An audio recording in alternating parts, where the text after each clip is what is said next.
Right. Pwede din naman po sa Wikipedia kasi may edit din naman siya ng mas madadagdagan. Pero pag gusto nyo mas-accurate tayo, sa ano tayo? Okay, what is rhythm? A strong, regular, repeated pattern or movement. So, regular po siya. Repeated pattern, whether mabagal siya, full note, or half note, or quarter note, or 8 note, 16 note, or triplets. Okay. So ano naman ang resilience? Kasi gusto ko munang paghiwalayin itong rhythm at saka resilience eh. So resilience naman daw is the capacity to withstand or to recover quickly from difficulties or toughness. So capacity to withstand or to recover quickly from difficulties.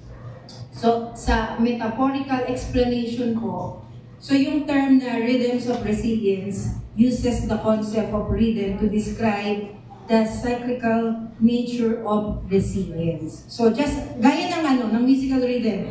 Ang musical rhythm ay merong simple to difficult rhythms. Gaya yung sinabi ko kanina, whole note, 1, 1, 2, 3, 4, half note, 1. So, quarter note. Tapos 8 note, 16. So, kumbaga, from simple na whole note muna, half note, tapos papunta na sa quarter note, to 8 note, to 16, to 32nd, to 64th note, okay. So, ganun din sa journey of resilience with periods of difficulty and periods of growth and recovery. Yan. So, ano bang mga example ng rhythm in resilience? Ayan na po tayo. So, yung mga kaninang parang may question para po dito natin masasagot yung tungkol sa sacred and secular na yan.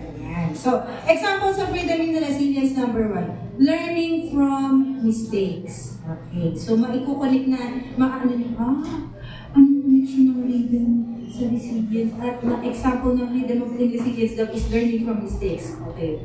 Gaya ng mga musician, just as a musician learns from a wrong note, a resilient person learns from their mistakes and uses them as opportunities for growth.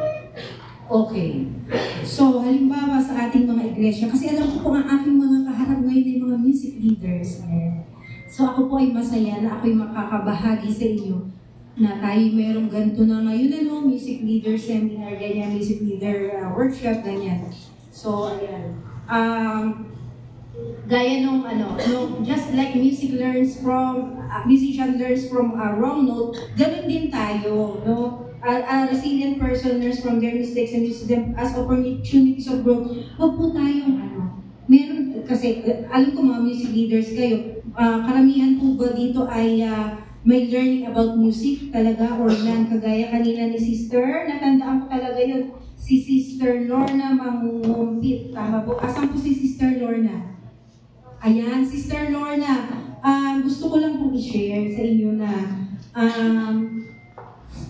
nung dating nasa BAA po ako sa Baysa Adventist Academy, Baysa Adventist Academy po ay may program na parang once or twice na Sabat, ang BAA Choir and Chamber Orchestra ay lumalabas po kami sa different churches. Hanggang nung bumalik na ulit po ako ng 2014 through the principalship of Ma'am Mildred Santiago, ang BAA Choir and Chamber Orchestra po ay kasama po namin ni Pastor Campo na nag-church to church na bibigay ng service ang orchestra and choir, and then nag-music workshop po ako.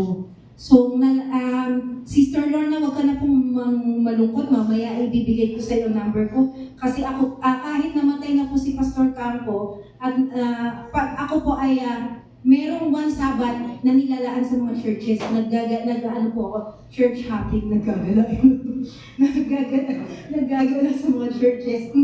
Kumbaga, kasi we the teachers po, di ba, Ma'am Weng, Ma'am Sir Dennis, Ma'am Yun, meron kaming one Sabat off.